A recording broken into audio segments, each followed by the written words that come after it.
I'm so tired. I can't do anything. I'm exhausted. I'm burned out. Stop doing that.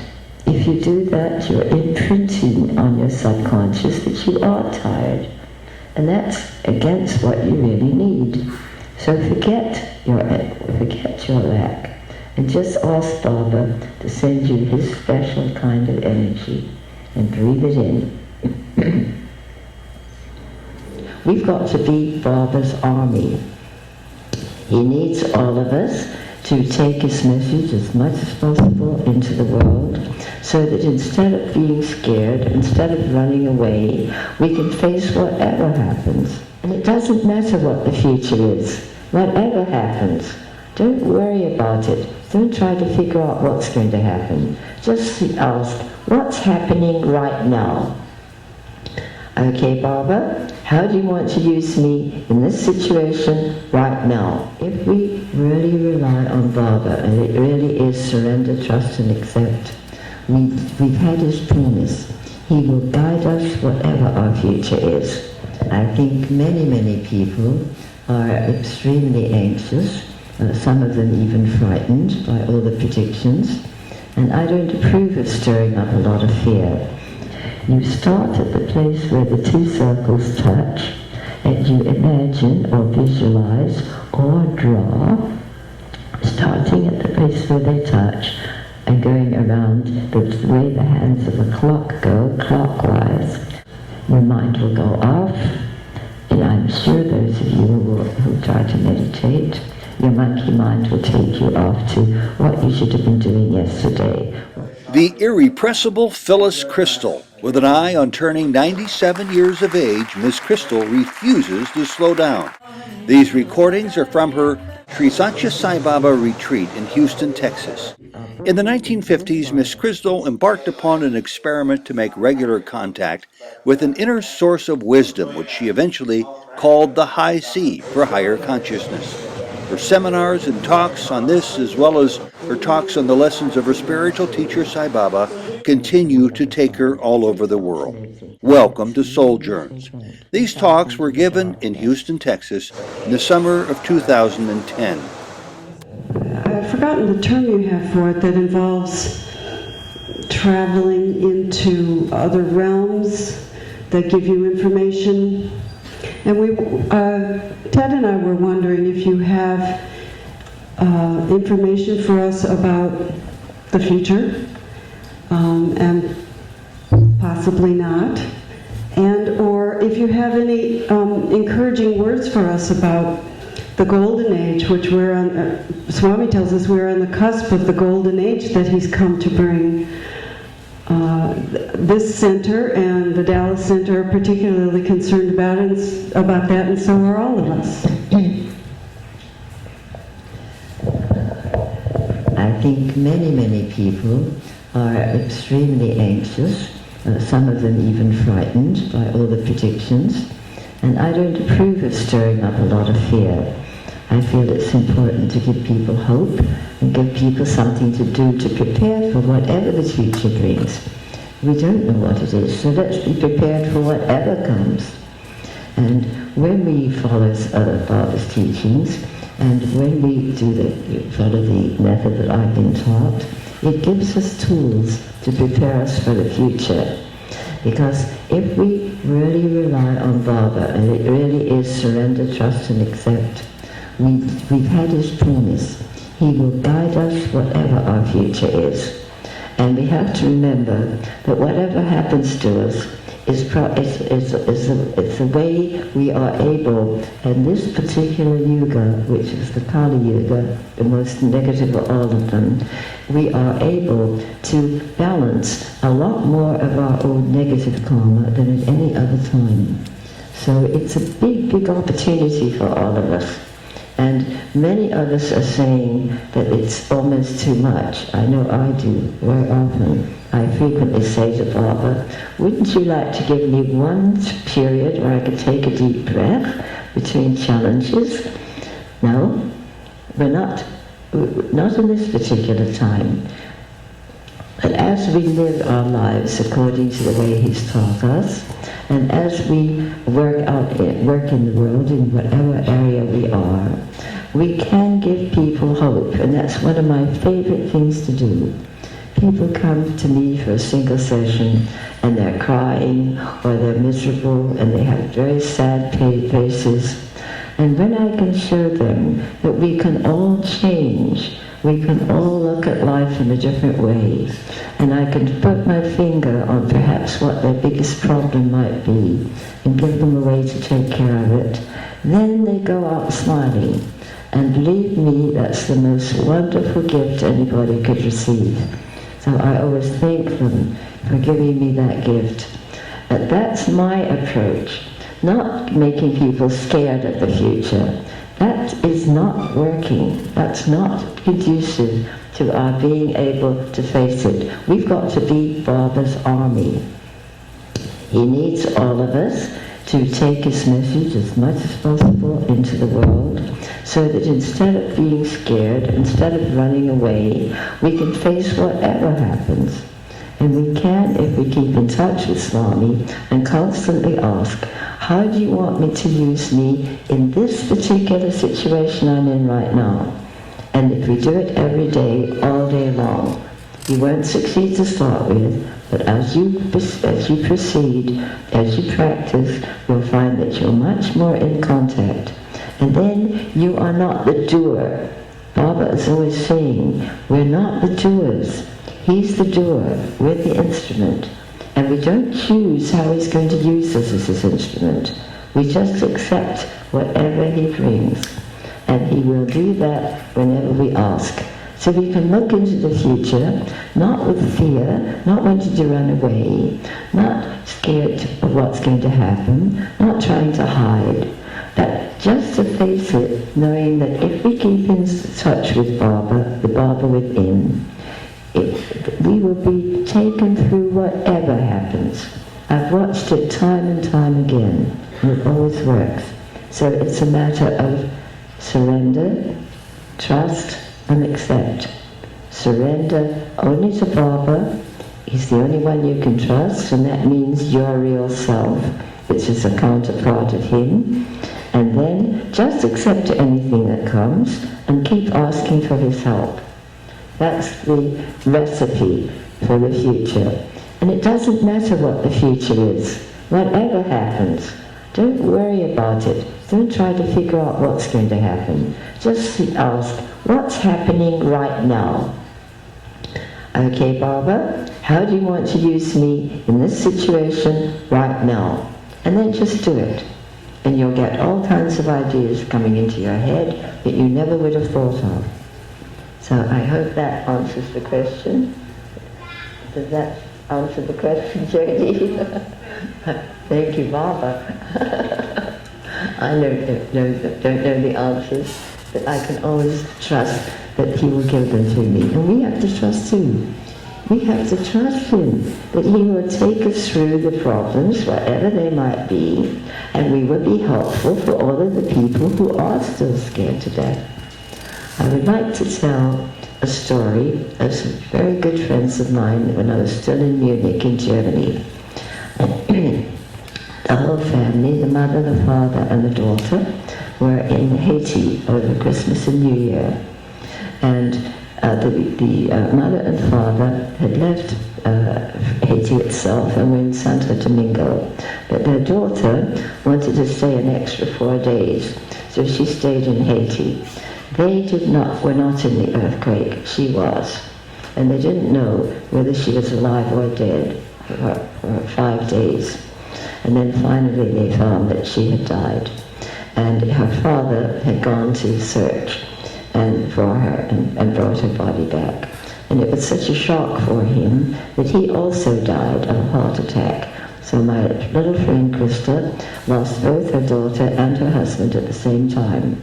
Now, I have been able for many years to get in touch with people after they've died, particularly if it's quite soon afterwards. And just as I did with my daughter when she was killed. So I offered to get in touch, or see if I could get in touch. And Olivia, the daughter, I had heard her voice when I was meditating, and she always had this wonderful, joyful voice on the telephone. She said, "Hello, Phyllis, it's Olivia." And I heard that so constantly, but I didn't know whether she died or whether she was still alive. Nobody knew, so I was afraid to tell anybody. But after she died, she gave such a wonderful message.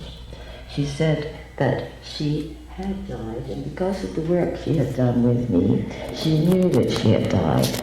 But she realized that there were so many other people who didn't know that they had died, and so she didn't pass over into the other dimension immediately. She stayed in order to help the other people. So here is a young adult who's only 25, and she had a mission, and we've all got a mission too. We can help give people hope. There is no death. Olivia was talking through me to her mother, and she said, "Look, see, I'm still alive, but it's not the same kind of body you have. It's transparent. Look, I can put my whole hand through my arm." And I never would have thought of such a thing. But you see, when we die, we go into a different dimension. We don't have a solid body, but we still do have a body, apparently. So I think this gives hope to many people, that when something comes into our life which ends it, we don't die. In fact, some of us who are very old, and maybe some very ill, leave our old clothes, our old body, and it's like changing our clothes when they're worn out. And when we are born into this life, it's dying from the other side. So it's alternating, and it's a pattern that's been going on for centuries, and we are all in it. So please try to concentrate on Baba and not worry about the future. Stay in the present. The future hasn't arrived yet. The past is gone, and you can't do anything about it, but you can do something in the present. So stay in touch with Baba in the present, and constantly ask, how do you want to use me now? And if the problems that have been predicted happen, just say, how do you want to use me? I'm your instrument, and you'll be shown. So that's really the message that I want to give to all of you, that we have to trust and then accept, and also to surrender. And Baba will, if we do that, he will show us how he wants to use us. Then we can be part of his army that will bring about a new age. Quite recently, I've been shown a very interesting addition to the original hourglass symbol that we were given. We were given in the work the hourglass symbol for asking Baba to bring us from anywhere in the universe what he knows we need. Because we put a ceiling, we put our own blocks in the way. We only want it if it's this way. We don't want it if it's that way. But we have to rise above that and ask Baba what he wants. So we use the hourglass as a symbol. If you'll remember, the hourglass is a cone, like an ice cream cone, with another one, an inverted one, on the top. And there's a neck and the sand in the top one, which runs down into the bottom one. It's a regular hourglass. And it was given to me a long time ago to move the blocks to what Baba is going to want to give us. He says, I'll give you what you want, but you have, hoping you will ask what I've got, which I have to bring you. And the hourglass can free us to do that, because we put restrictions. Our desires get in the way of what he wants to give us. A desire for what we want and nothing else, or what we don't want. And we were quite fierce about it. But we have to give that up and just say, you know what's best. You know how you want to use us. So we've always used the hourglass on a personal level to ask for whatever whatever he knows we need. We can ask for a partner, we can ask for a car, a house, a job, a career, anything. And as we use the hourglass, we will remove some of the blocks to what is stopping us from achieving whatever is our potential. But this time, not very long ago now, I was given another way of using the hourglass, where we can imagine a very, very large one, and we'll think of it over this room at the moment. We can put it over countries, we can put it over hospitals, over prisons, over the whole world. It's up to us, and it will bring about for that region what Baba wants. So we started our small hourglass first. I was doing it with a young man who was visiting me from Slovenia, and he had asked a question, and this was the answer to it. So we set up our own hourglass so that we would ask Baba to bring us whatever in the universe he knew we needed.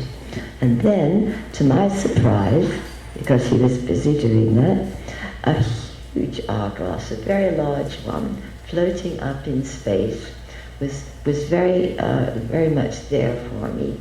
And when I asked what that meant, I was told it could be put over any area in the world, any space at all, and it would bring about what that space needed, whether it was a country, a town, a school, a hospital, your own house. It doesn't matter what it is. At the same time that it would bring to that area what was right for it, rather than what was happening, because many people would get in the way of what was right. At the same time, it would raise the consciousness of the people in the world, because it's hovering over the whole area, so it would raise the consciousness of the people. At the same time, it would be bringing down whatever the area needed, whether it's a country, an institution, a business, a family, whatever it might be. So I've added that occasionally when I've been leading people through the maypole exercise, which Baba allowed me to do when we were all there for the last youth conference. I was asked to be a speaker, and the topic was Sai Youth, Messengers of Sai Love. And I'd given my talk, which I thought was the only one I was going to give, but Baba was not present, and he apparently had listened to it on the intercom and told the organizers that he wanted me to speak again in his presence. And I had no idea what I was going to say the second time. So when he greeted me, or I greeted him, or I went for his blessing, I was in my wheelchair, he was in his.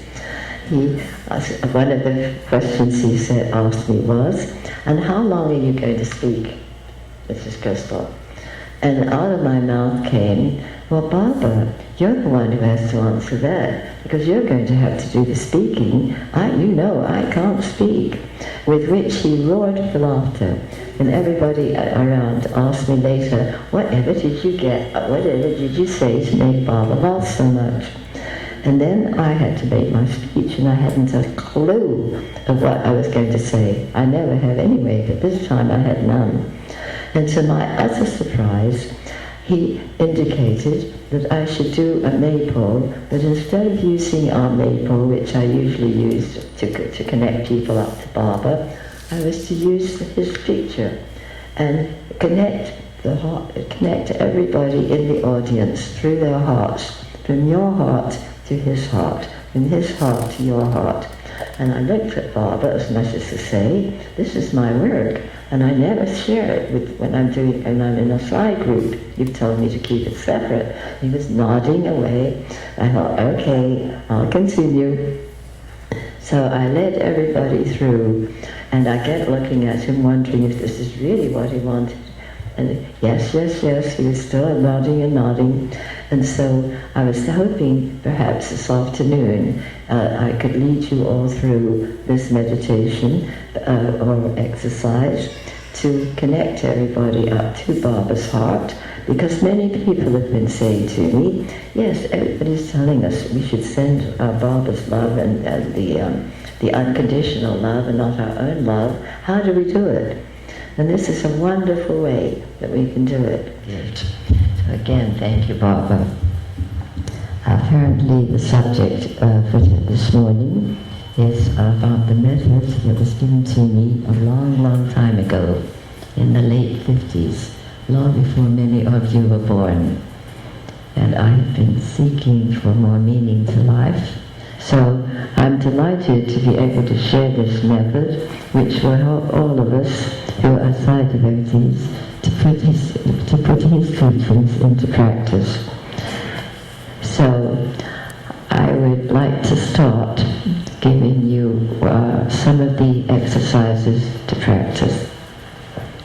There's one which is extremely useful all day long. And I didn't bring my posters with me, or my maypole, which I usually do, but I didn't realize that you'd asked me to share this method. So you'll have to use your imagination. The first thing we were told or shown by tuning in, or I should say, I started this with a friend whose name is Virginia, and it was through our meeting regularly. First of all, one time we were meeting, I withdrew my attention from the outer world and listened within to see what came into my mind when we asked what we called the high C, or higher consciousness, to give us the answers that we needed. And it was shown that we have three parts to our mind. There's our conscious mind that we use all day long in our lives. But there are also two other parts, the high C, which I've already mentioned, which is higher or beyond consciousness. Some people call it the superconscious, and that is our real self, our God self. But then there's another part, and that's we call the subconscious, because it's below the level of consciousness. And that part of us never sleeps. It's always wide awake. So everything that happens to us is registered, is deposited in the subconscious mind. So many of the problems that we had when we were children, traumas, losses, shocks, accidents, illnesses, negative things that happen to us, as well as positive, are all just as clear in our subconscious mind now as they were when they happened. So many of our old fears come from our childhood, and we are, with this method, and being enabled to remove some of those old fears, old traumas, and old negative habits. So, first of all, as I said, we were told about the three parts of our mind, which I kind of vaguely knew about, but it was much more clearly outlined when we tuned in and were taught from within. So, the first thing that was given us with this one particular symbol that I'm going to share with you, which we call a figure 8, because it's shaped like a figure 8, began by having it explained to us that all living creatures protect their territory or their space. If you have pets, dogs or cats, you will know that each one of them will have a special place in the house. And if the others go anywhere near that place, there's a fight. That's the way all animals protect their place or their territory. There are many books written on the territorial rights of animals, but what we don't realize is that we also should protect our territory or our space. We should not let anyone be within that space except our own high C and our personal self. It should be, as Baba calls it, a temple. But we let so many people barge into our temple. People want to control us. People want to bend us to what they want us to do. They want to trick us for their benefit. Unfortunately, that's the way the world is. So we need to protect our space. Many young people particularly tell me, I don't feel I have room to breathe. I feel I just have enough space. I feel crowded. And we all do, because we're surrounded by people trying to get us to do things for their sake, not necessarily for our sake. So this was given to us first. We must delineate our space. And the way it was shown is that we should put it, I'm not sure I can show it to you with these, I'll try. We were told that this space would be a circle all around us. I'm having to show you the size of it with my arms, which are attached to my shoulders, at shoulder level. But you have to imagine that this circle is on the ground all around you.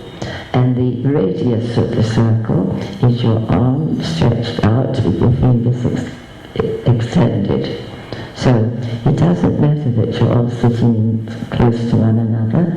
It's not an outer space, it's an inner space. So you won't be colliding with anybody else's spaces, so don't worry about that. So this is a gold circle all the way around you. And this was extremely important for us to really think about, really feel, because we are all trying to control other people, and they're always trying to control us.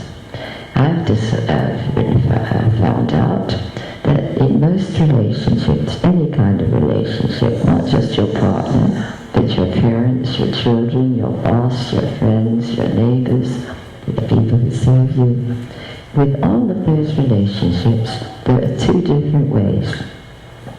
Either, I'll call them A and B, thinking of two different people. A will always be controlling B. That's master and slave. And in some families, there's always, very often, one controlling person, and all the others have to go along. In a little better situation, sometimes one person controls, and sometimes the other one does. But the control is the problem. You can't communicate properly with people if you're trying to control one another. So the only way to have a really good relationship is both of the people will be asking the high C to take over their lives and not their own ego. Because it's the ego that wants to control. And it's also the ego that accepts the controlling person. We're both at fault. So this first circle was given to us at arm's length all around us on the floor and gold color like sunlight. I always like to tell one particular incident that happens whenever we received a symbol for use, because it always illustrates how very well they all work.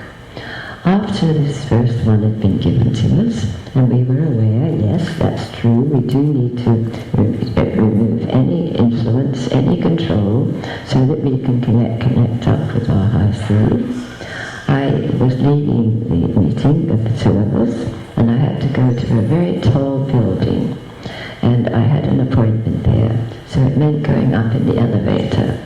But when I got to the elevator, it was already very full. But they all opened they said, oh, come on in, we'll make space for you. And this was in Los Angeles, where I was living at the time. So they all made room for me, and I thought, oh, we're going to be so crushed. And I moved in, and I thought, oh, we've just been given the gold circle to delineate our territory or our space. Why don't I concentrate on it? So I did, and I couldn't have been more surprised. All of the people who were crushing me just moved slightly back. Not very much, they couldn't, because it was so crowded, but just enough so that it was comfortable. And I thought, well, this is miraculous. This really works. And if you try it, you'll find that it does work. So do be aware of your territory, your space, because we all need to have that clear. Only our conscious self and our high C, or our Baba self. And the more you remove the other things or other control factors or other people from your space, the easier it will be to get in touch with the high C. Because if you don't remove all of the other intruding controls, you're not going to be able to make real contact with the high C. Because many people tell me, oh, I can always hear my mother's or father's voice telling me, you must do this, you can't do that. And we still have those memories. So we have to remove all of that early conditioning in order to make our contact with the high C. And in the old days, when the people were much wiser than we are now, and some of the island people, or the more isolated people, are still putting their young people through what was called puberty rituals or puberty rites. And that meant that when these young people achieved the age of puberty, they were physically removed from their parents' home and put in two longhouses, one for the girls and one for the boys. And then instead of the parents continuing to teach them, the wise men taught the boys, the wise women taught the girls how to be independent, effective members of the group. So they were not having to run to their parents or other people all the time. They had been taught how to live, how to act, how to serve, how to be part of the group, how to cooperate. They did not have the problems that we call the teenage problems or the teenage rebellion. The children did not have to rebel. The reason they rebel is that they feel that tight control still. And they really, if they've been taught from childhood that their real self is the high C or the Baba self, then they will very naturally go into adulthood with that connection. And that makes all the difference in the world. So this was the beginning of the figure 8 exercise. We were given our gold circle, and I was given a wonderful demonstration of how it works, because those people in the elevator didn't know anything about my gold circle. They didn't know that I'd just come from a session and this had been given to me. But because we were all connected at the high C level, but also at the subconscious level, they picked it up on the subconscious level, because that's always awake. It always picks up everything. And this was my first realization of how powerful these symbols that we were given can be in our everyday life. So then the next session, so we practiced this, Virginia and I, and we were delighted because it always worked. And when when I'm giving a single session to a parent or a teacher, and this parent or teacher has a very hyperactive child, I always suggest that the teacher or the parent imagine or visualize a gold circle around that child on the floor. And it's incredible how it works, because most hyperactive children don't know their limits. They go beyond the limit because they don't know where the limit is. But if you put their gold circle around them, at their arm's length, of course, it's amazing how they feel safe. And I have to share with you a very amusing story. There was one young woman who was a teacher, and she was working with me on the method. And she came to me one day and she said, now I have a problem about my work. I'm a teacher and I have a certain number of children in the class, and there's one little boy who's always disturbing everyone else. He can't sit still, he's always shouting, he's always talking. What can I do? I had just been given the gold circle around each one of us, so I said, try this. We're all trying it. See how it works for you. So she put a gold circle in her imagination around this little boy, and to her astonishment, it worked. He calmed down, he seemed much more secure, he was much more attentive. So she continued to do it with other children very successfully. And then several years later, she called me again, and she said she had an interesting story to tell me. She had been taking special classes which occurred once a week, where a professor came to the class to teach these teachers certain things about the children that they were working with. And this particular professor, subject was the hyperactive child, ADD we call it, but in those days we called it hyperactive. So they were all astonished, the people who were coming to take his course, because he brought with him a big cardboard carton, the one in which he packed food. And they wondered what on earth he was going to do with that. So he began his lecture and talked about the hyperactive child. And he said that several therapists had got together to discuss this problem, because it was a problem in the schools, it was a problem in the homes, it was a problem that nobody had the answer. He didn't want to punish the child, but it was very difficult. So he went on with his lecture, and he said that they discovered, they brainstormed to see what solutions they could come up with to this problem.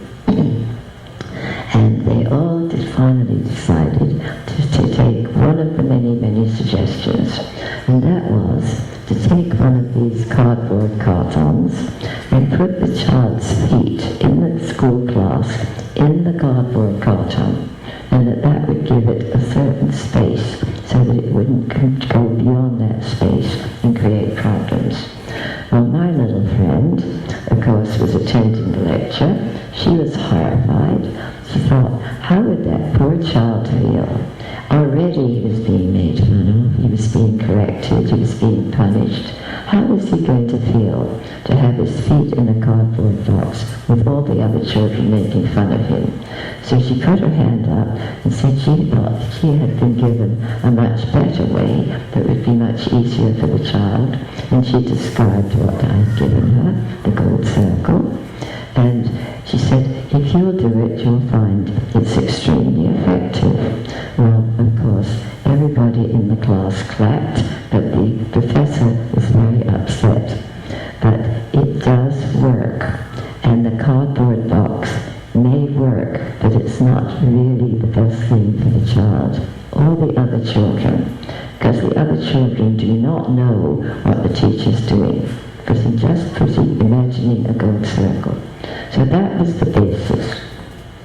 Then the next time we got together, we were shown that not only do people invade our space all the time, not just people, but all kinds of things, habits, addictions, all kinds of old, worn-out methods that don't work. Many things control us. Think about it. We're being controlled all day long. So we need to give the other people in our life an equal privilege of having their circle, and for us not to intrude in their circle. So another gold circle was added, the two right together, making a figure 8. My daughter had a little gold ring made for me with the figure 8, because she said it would not only remind me to use it, but I could show it to other people, so you can come and see it later. So here are our two circles, just touching, not overlapping.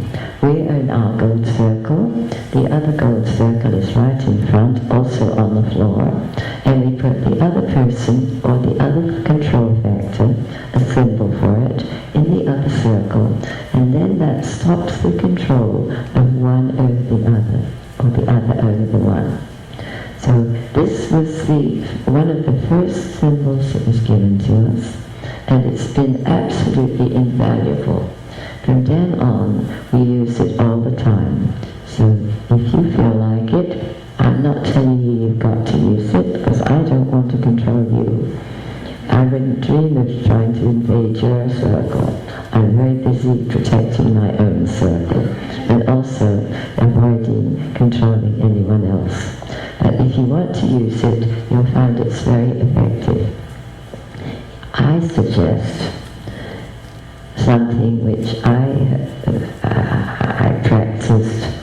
trying to think how many years I did it. I was married for 53 years to a lawyer. And lawyers are very well known as being quite controlling. And my husband certainly was. And I realized that the only way I could keep my own contact with the high sea or with Baba was if I did a figure 8 with me in my circle, my husband in the other one. So I did it every single day, several times a day. And it really, I think, saved our marriage. Oh, I think...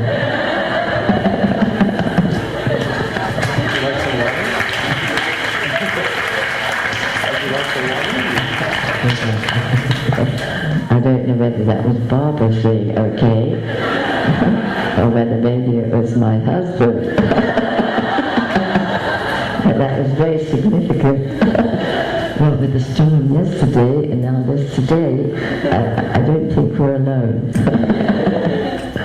So this is an exercise we should all be doing every single day. And I suggest that if you're married or if you're living with a partner, you should do a figure 8.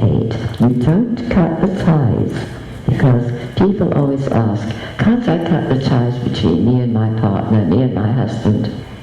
No, you've made a contract. And until you decide to break that contract, you don't cut the ties.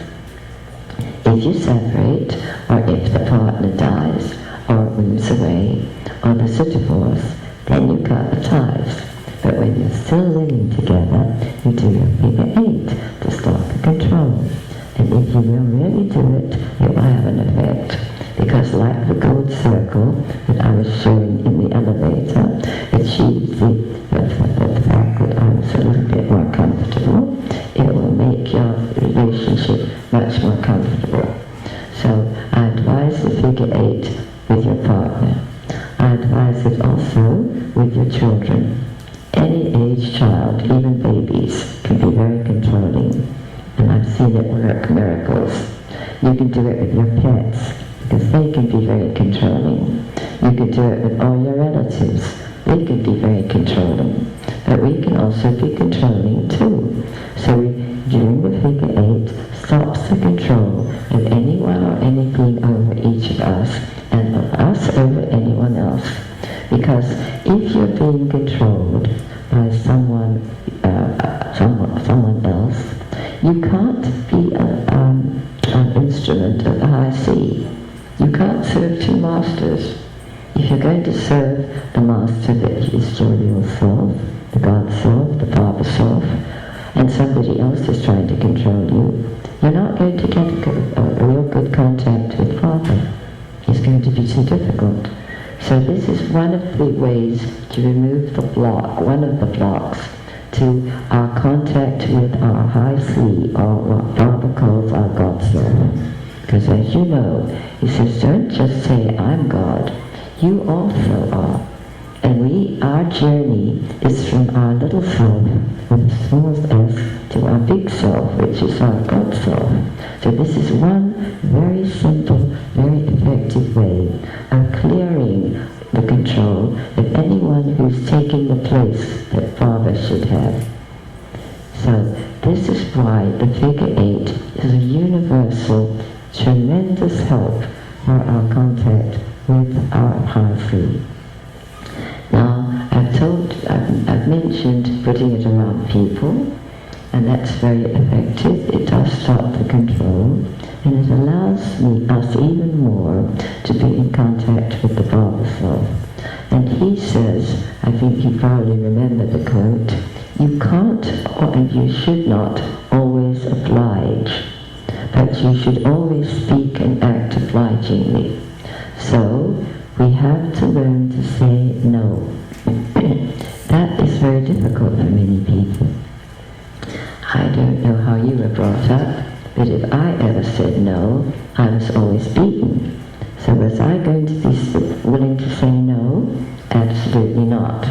And it took me many, many, many years, and I'm still learning. We have to be willing to say no if someone or something is controlling us, which makes it impossible to keep in touch with our Father self. So the figure 8 not only works with people who are trying to get us to do something we don't want or control us in some way, and that means getting in between us and our proper self, but other things do. Other habits, for instance, greed, and particularly our desires. Because as Baba says, the only thing that gets in the way of enlightenment is our desires. We want what we want, and we don't want what we don't want. And we have eventually to give up that, because essentially the only one who really knows what's right for us is the Baba Self, the God Self, the High. So if we really want to live according to Baba's teachings, we have to free ourselves from the control of not only anyone, but anything that gets in the way. And that means all kinds of negative habits. It also means addictions. So if you are addicted to something, and you can be addicted to almost anything if it controls you, it's an addiction. So some people are addicted to things which are perfectly okay, but not to excess, not if it controls you. For instance, some foods people can get addicted to. The foods are perfectly okay. They're neutral. They're either good for you or not so good for you. But they don't have a control over you unless you let them, and unless you allow yourself to be controlled by them. In other words, unless you become addicted. You can be addicted to some sort of a medication. If your parents showed you that whenever something was wrong, you rushed to the bathroom cupboard and got out a medicine to stop the pain or get rid of the depression, you're going to be allowing something to control you instead of taking means to remove the control of the problem itself. So many of us pick up addictions from our childhood, and unfortunately, the children, the human children, act in the same way to all the young of all species. Think back, and also watch or think back to some of the animals you know. They protect their territory, but also, in order to learn how to live our daily life, we have role models, so we tend to copy the role models, and the parents are the first ones we copy. So we have to look at the control or we have to look at the way we're copying the parents. Do the parents have bad habits, and are we copying them? So then we have to find a symbol for whatever it is that's controlling us, because it's not only people, it's also other things, such as habits, addictions, thought processes, old worn-out beliefs, lies, mistaken ways of life, the way we're programmed. Many, many things control us. So in order to be free to make our contact with Baba, we have to get rid of all these. And the figure 8 is a very important way to start it. So we always do the figure 8 first. Supposing you think of someone who controls you right now, and you imagine that you've got your space, your circle, all around you on the floor. And you want to keep that circle completely free, no control. Just be able to make contact with Baba.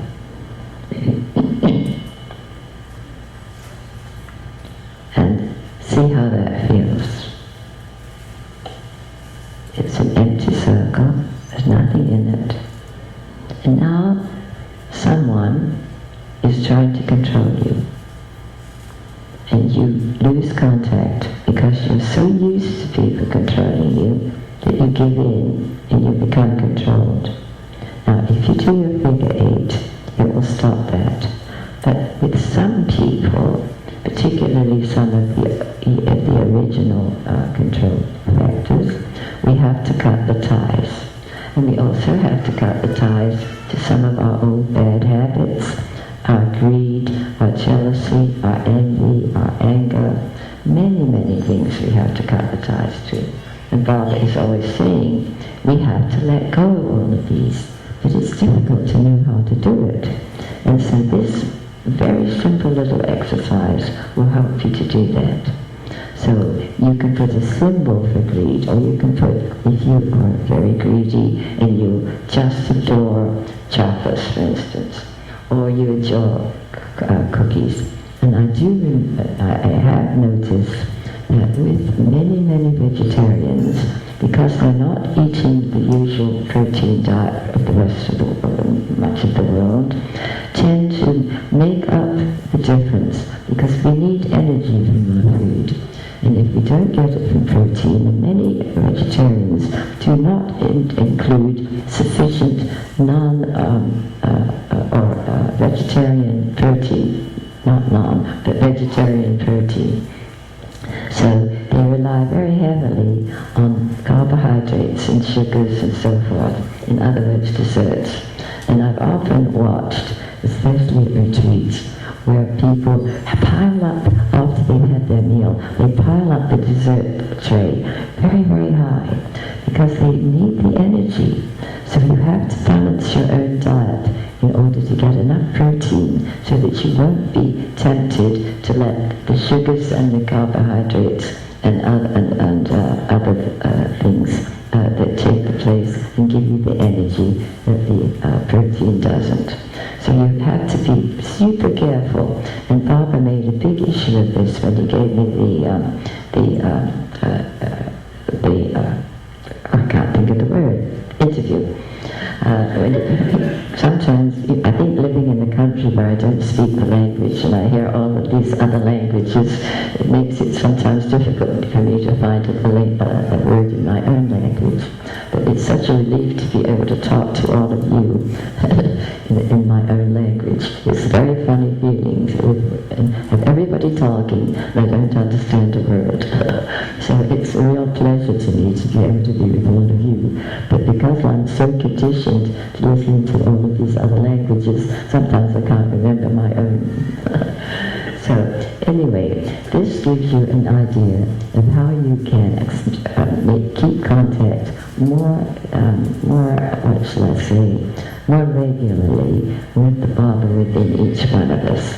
So when I was with Baba the first time in 1973, I had not known he existed up until then, and I'd been doing the work for 25 years.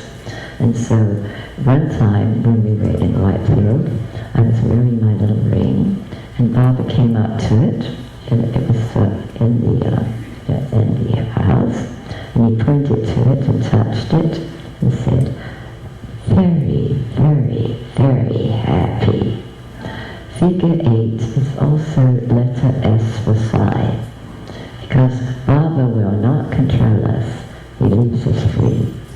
So letter S is the same as the figure 8.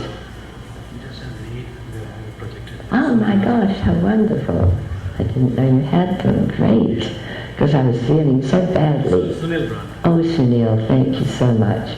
Because I didn't know that, I didn't know what you were going to ask me to do, so I didn't bring them this time. So here's our figure 8, that makes it a lot easier.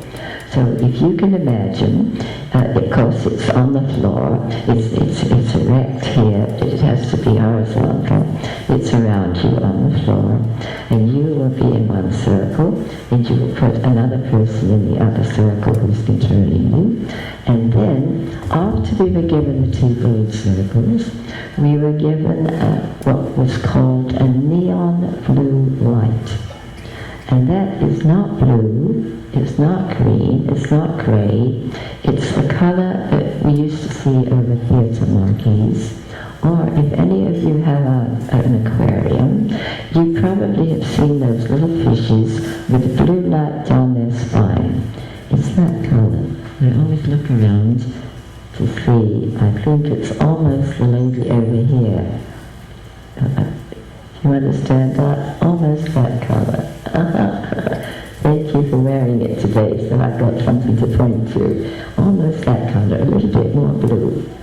And you will see if you go up to this figure 8 that it's neon blue.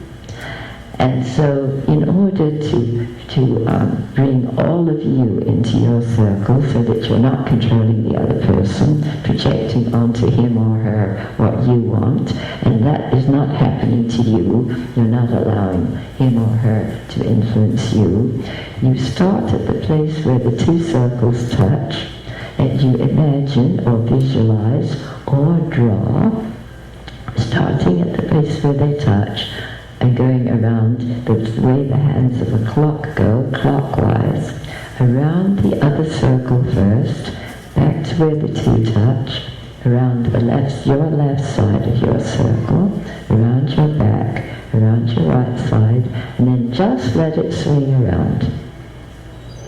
I find, because I'm not very visual, that if I will draw on a piece of paper the two circles, I usually put a cup or a bowl down and draw around it with the two together to make a figure 8.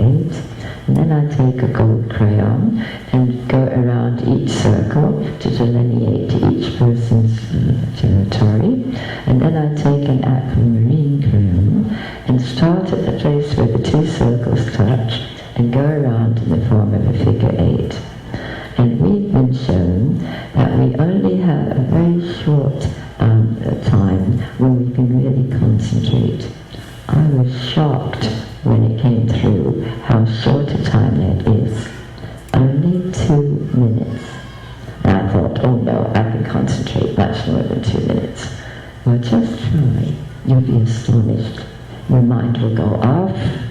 And I'm sure those of you who try to meditate, your monkey mind will take you off to what you should have been doing yesterday, what you should be doing today, what you should be doing tomorrow, or what about the discussion with that person, or what are you going to say about this one.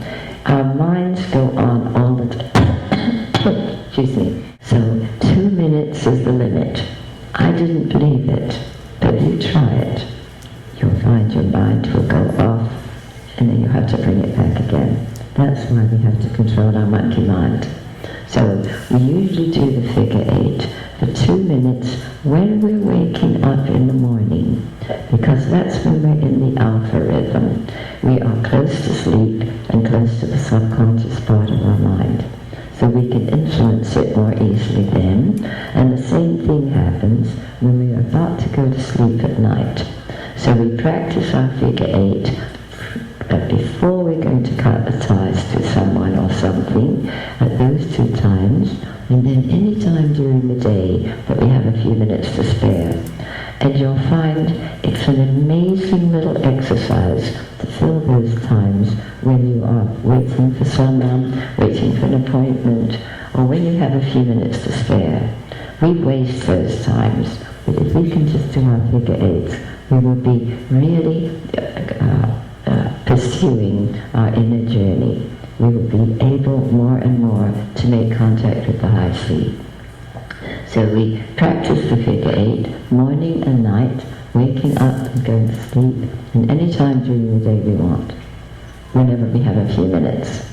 And then we do that with a person for 2 weeks, and at the end of that time we go through a ritual very much like the old rituals that the ancients used to put their young people through, to cut the ties between anyone. First of all, we always start with a person, anyone in our life who's controlling us.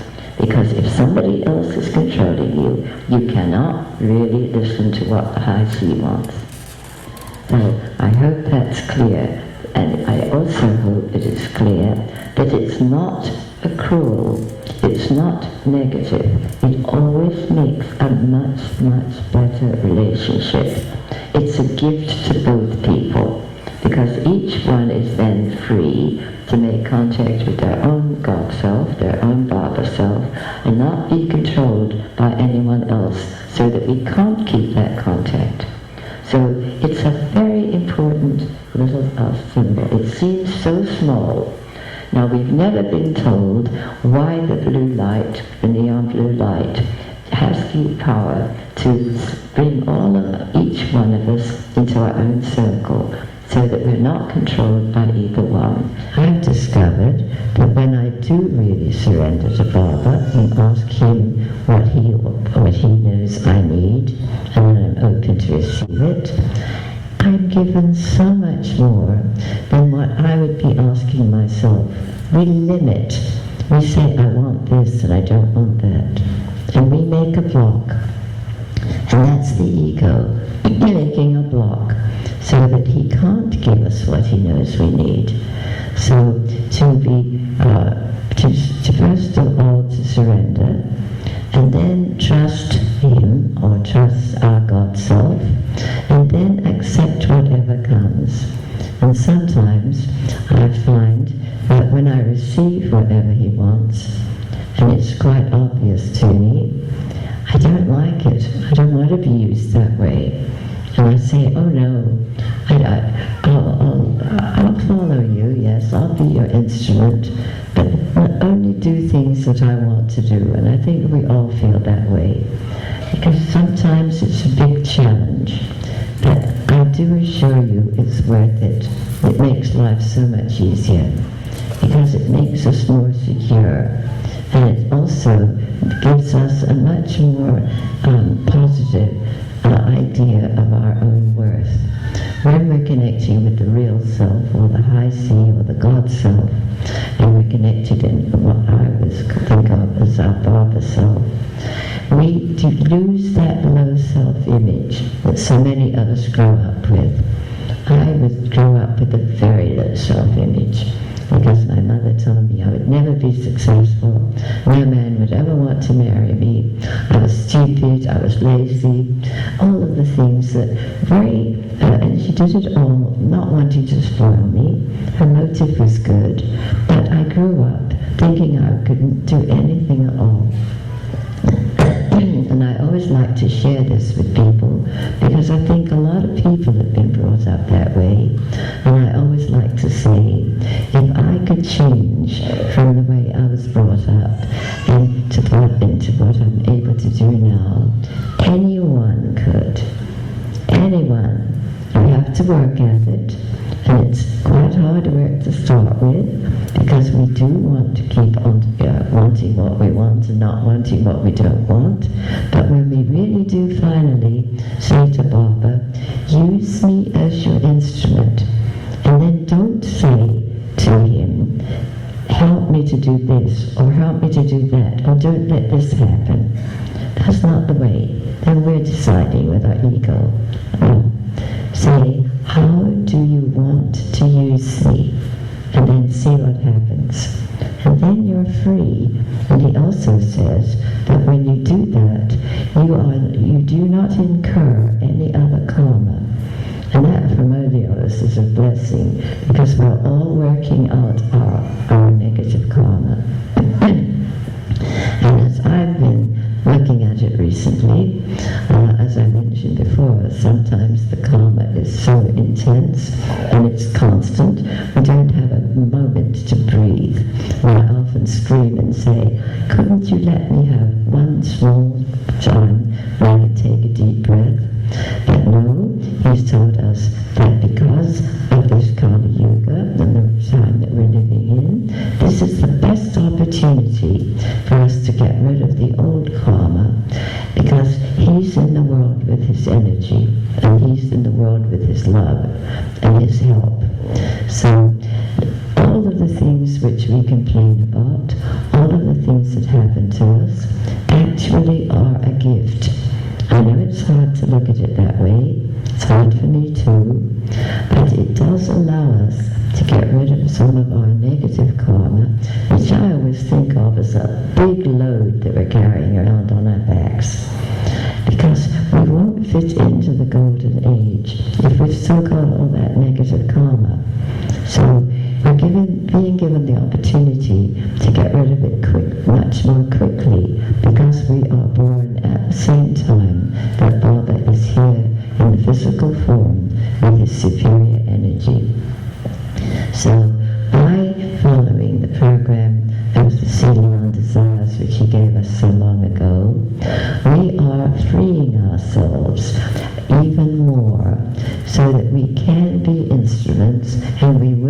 into the golden age. I'm sure I won't be here to fit into it. I'll have to be born again in order to be here when Phyllis Sai is here. I remember long ago, I was on the telephone with someone, and we were talking, and I said, well, I really don't know when I'll be born again, or does it matter? And I still don't think it matters. It's not my decision. And so this man I was talking to, in a very odd voice, not his voice at all, said, oh, don't you want to be here to rock the cradle of Prema Sai? And I thought that was the most delightful thing to think about. Imagine rocking the cradle of Prema Sai. But we don't know when we're going to be born again. But I suspect that you'll still be alive when the golden age comes, because Swami has promised that his mission won't fail. But we have to be ready for it. And this program can get us ready for it. So I will lead you through each of the 4 categories, and what we'll do is imagine that we're connected with Baba in a very specific, close way, and then we will ask for each category, show me something, Baba, which I'm not aware of, as how I'm wasting money, food, time, and energy. And you will get surprises. See what comes into your head. See what you're suddenly reminded of. You might be reminded of going to the shop when they were having a sale, and you bought things because they were on sale that you really didn't need, and so you're putting them aside, not using them. And Baba himself, in the interview he gave me, said, if you don't use something, then it's wasted, and you are stealing it from somebody else who could be using it. So if you buy things that you're not going to be able to use just because you're attracted to them or they're on sale, you'll be wasting money. You'll also be wasting the article itself. So it's very important for us. This is a way of freeing ourselves from this heavy load of karma. It's one very direct, simple way. So I've developed a method by which I suggest that you see Baba's picture here, and you imagine that between his heart and your heart is a connecting tie or link. Some people say, oh, it's like a light. Other people say, no, it's more like a ribbon. See what comes, or it may be a wire. But just imagine or ask to be shown a connection, some kind of a connection between your heart and Baba's heart in the photograph here. So that's one very, very simple way of keeping in touch with the Baba within you. Because as you make contact with the Baba in India or the Baba in this photograph, you will automatically be making contact with your own Baba self, your own God self. So first of all, see what comes. What is your connection going to be? What does it look like or feel like? Is it a light? Is it a wire? Is it a ribbon? Is it something else? So that you get a real strong contact. And then ask Baba to show you in what part of your life or in what way are you wasting money. Now, Baba told me in the interview that money was not the root of all evil, which I've been brought up to believe. He said, no, it's an energy, and therefore it's neutral, like all energies. Electricity is neutral. It's not good and it's not bad. It depends upon how people use it.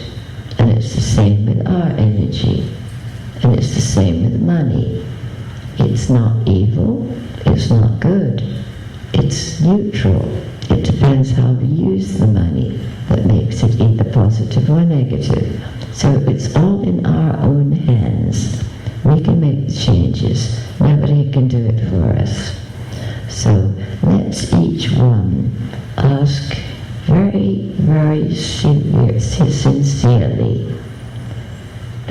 Baba within you that's connected with the Baba in the ashram, because we're all like small examples or small counterparts.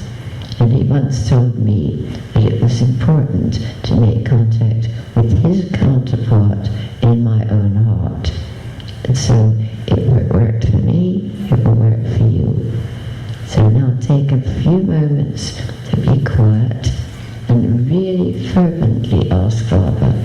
Feel that contact between your heart and his. And now ask him from your heart, really wanting to know, how can I cut out waste? Of money? Where do I waste money? Where can I stop wasting it? What are the habits that make me waste money? And see what comes to you. He'll remind you of something, or you'll suddenly get a flash and think, oh my goodness, I didn't realize I was doing that. So really ask him, and then see what happens. And many of you will get surprises. And as I told you before, children get such clear answers because their ego's not in the way yet. So I'll be quiet while you really ask, how do I waste money? What habits do I need to look at? What habits do I need to stop? And ask Baba. Thank you very much. I really appreciate your